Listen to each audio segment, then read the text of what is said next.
Oke, Assalamualaikum warahmatullahi wabarakatuh. Halo semuanya. Jadi pada kesempatan kali ini, di talkshow kali ini, saya Feby Audria sebagai moderator, dan Herdiana Melete Asri, ada juga Fauzia Putri, akan berbincang-bincang mengenai tren yang sedang terjadi saat ini, yaitu eh, kembali meningkatnya penggunaan aplikasi dating online ya.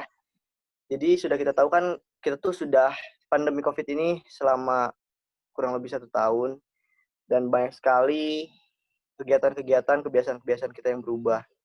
Dan pada akhirnya sampai akhir-akhir ini tuh aplikasi ini kembali trending gitu. Saya pertama-tama pengen nanya dong pendapat kalian tentang aplikasi itu seperti apa. Mungkin dari Herdiana dulu boleh? Kalau menurut saya aplikasi ini bagus ya memang untuk menambah teman, menambah relasi, ataupun eh, sekedar ajang hiburan aja ya. Kayak buat cari temen ngobrol, temen sharing-sharing hal-hal ringan gitu ya. Bagus sih sebenarnya, cuma memang eh, dalam penggunaan dating aplikasi ini mungkin emang lebih harus berhati-hati ya karena kan banyak banget bermacam-macam orang dengan berbagai latar belakang, berbagai sifat, sikap dan pemikiran orang nggak ada yang tahu gitu. Bisa aja kan setiap orang memanipulasi keadaan diri mereka sendiri di hadapan orang lain atau faking good lah ininya kasarnya dan mungkin untuk pengguna orang dewasa sudah mengerti ya harus lebih selektif, lebih berhati-hati ketika menggunakan aplikasi ini. Tapi untuk usia-usia remaja yang masih mental yang rentan, pemikiran yang belum stabil itu lebih baik tidak menggunakan aplikasi ini sama sekali dan tidak disarankan untuk menggunakan aplikasi ini karena resikonya lebih tinggi dalam hal-hal negatif yang akan terjadi ke mereka. Kita juga nggak ada yang tahu ke depannya gimana ketika menggunakan aplikasi ini pun sama dengan orang dewasa, tapi mungkin resikonya lebih tinggi untuk pengguna usia remaja sih. Oke, jadi ada plus minusnya ya gitu. Kalau misal dari Fauzia sendiri gimana tuh pendapatnya? Saya sih setuju ya apa yang dikatakan sama Herdiana. Untuk usia remaja, apalagi kan sekarang pandemi gini, semua interaksi dibatasin. Mungkin para remaja udah merasa, duh bosan di rumah, harus apa hal yang dilakukan lagi gitu kan. Mulailah mereka mencari teman atau pasangan mungkin ya. Cuman untuk remaja, kayak sepertinya itu kayak belum belum waktunya gitu. Karena kalau kita melihat efek negatifnya dari itu tuh, kalau misalkan remaja menggunakan aplikasi dating app tuh, dia nanti cenderung menutup diri, merasa nggak percaya diri ya, atau yang biasa kita kenal insecure, hanya karena penampilannya, mengeluhkan penampilannya, karena yang kita tahu, dating apps itu kan dilihat secara fisik kan, gimana kita ntar tertarik enggaknya untuk ngobrol lebih lanjut sama orang-orang random yang ketemu di dating apps gitu. Uh, Menurut saya sih kalau remaja ya setidaknya kalau bisa tidak menggunakan itu dulu karena mereka secara mental itu masih dibilang masih belum cukup untuk menghadapi nanti mungkin efek-efek negatif di belakangnya. Kalau untuk yang usianya sudah lebih matang, sudah lebih dewasa, atau serius untuk mencari jodoh gitu, mencari pasangan, itu silahkan saja. Karena mereka sudah tahu baik buruknya seperti apa. Gitu. Oke, kita sepakat ya kalau aplikasi ini tuh ada sisi positif dan juga sisi negatifnya. Eh, dari aplikasi ini tuh sempat muncul beberapa kasus ya, beberapa kejadian bahwa dari aplikasi seperti ini tuh dapat menyebabkan sebuah kriminalitas gitu. Kriminalitas bisa terjadi dari aplikasi ini, misalnya seperti penipuan dan juga lain hal sebagainya. Nah itu kira-kira kok kenapa sih bisa terjadi sampai seperti itu dan pendapat kalian tuh seperti apa sih akan hal itu? Gitu. Mungkin boleh dari Fauzia dulu. Iya, kalau menurut saya kasus-kasus seperti itu balik lagi ya di sosial media atau secara online ataupun apapun itu semuanya boleh dibilang palsu gitu kan. Semuanya settingan karena sudah disetting sedemikian rupa supaya orang tertarik untuk melihat kita di foto lah atau segala macam gitu kan.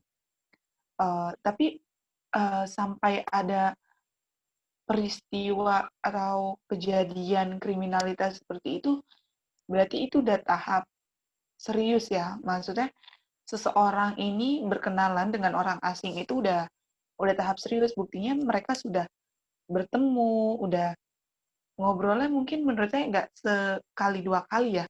Mungkin udah berlanjut lebih lama sampai memutuskan untuk bertemu gitu kan.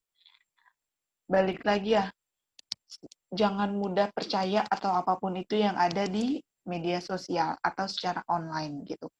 Karena kita nggak tahu orang yang nanti kita mau temuin itu memiliki keadaan mental seperti apa, latar belakang orang itu seperti apa, karakter yang aslinya itu seperti apa, kita nggak ada yang tahu gitu. Karena semuanya itu hanya settingan supaya orang supaya orang tuh tertarik melihat apa yang disajikan gitu kan.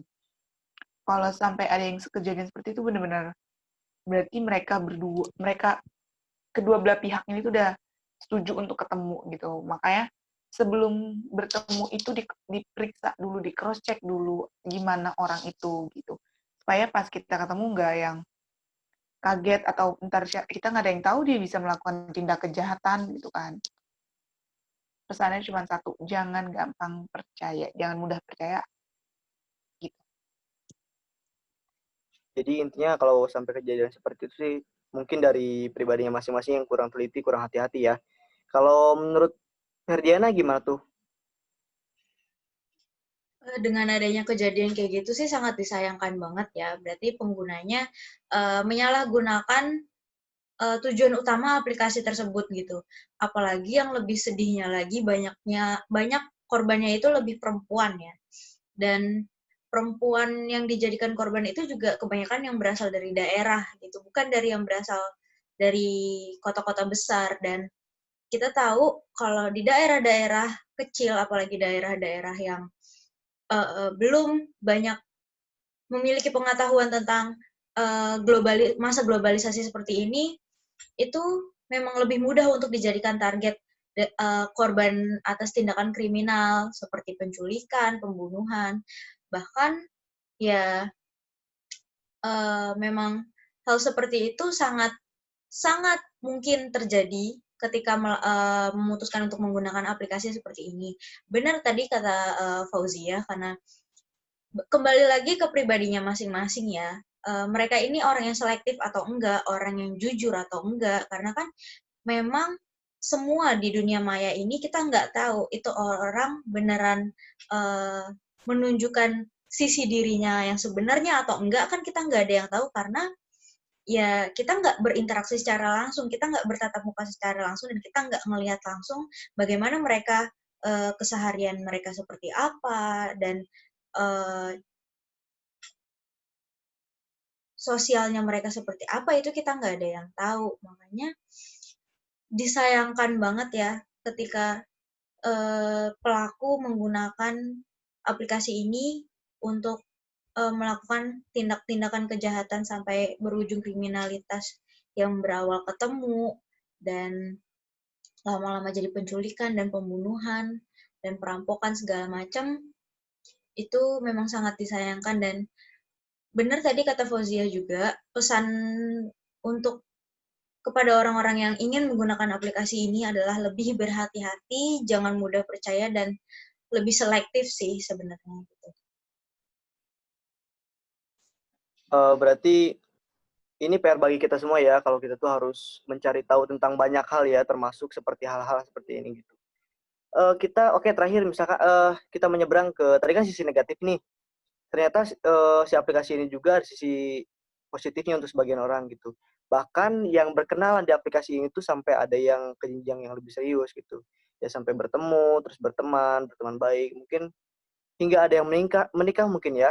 dengan bertemunya mereka di aplikasi ini. Nah, terus pendapat kalian dengan pasangan yang bertemu di aplikasi itu gimana tuh kira-kira? Mungkin dari Fauzia dulu.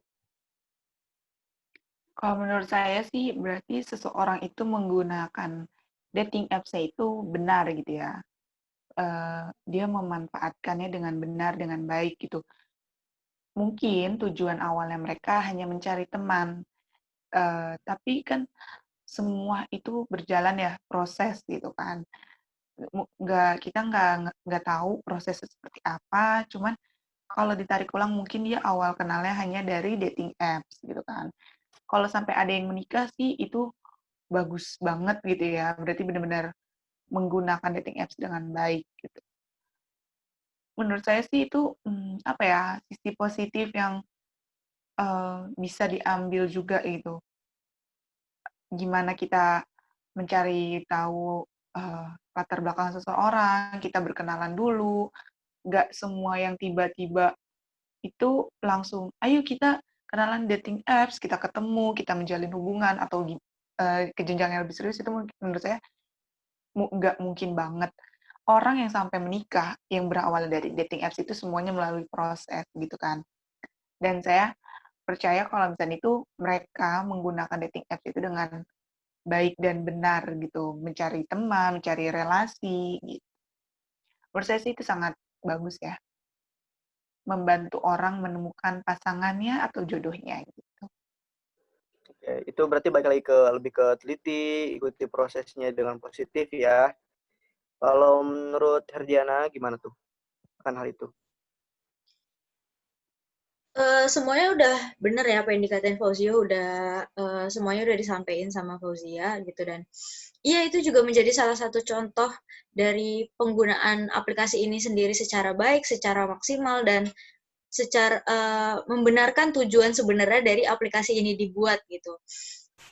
Dan mungkin walaupun nggak berlanjut ke hubungan yang jenjang yang lebih serius seperti menikah, tapi kan juga bisa membangun hubungan pertemanan dengan orang lain daerah, lain negara. Itu kan juga suatu hal yang positif yang dapat kita ambil dari ketika menggunakan aplikasi seperti ini gitu. Jadi memang kembali lagi ke orangnya, kalau memang orangnya menggunakan tujuan ini dengan benar, dengan menggunakan akal pikirannya dengan baik gitu, apalagi dengan orang-orang yang memiliki open minded gitu ya, pasti kan oh, saya menggunakan aplikasi ini memang dengan tujuan yang benar, dengan niat mencari teman atau mencari pasangan gitu. Dan maupun menjadi teman ataupun pasangan kan berarti mereka melakukan proses pendekatan ya, proses pendekatan sampai adanya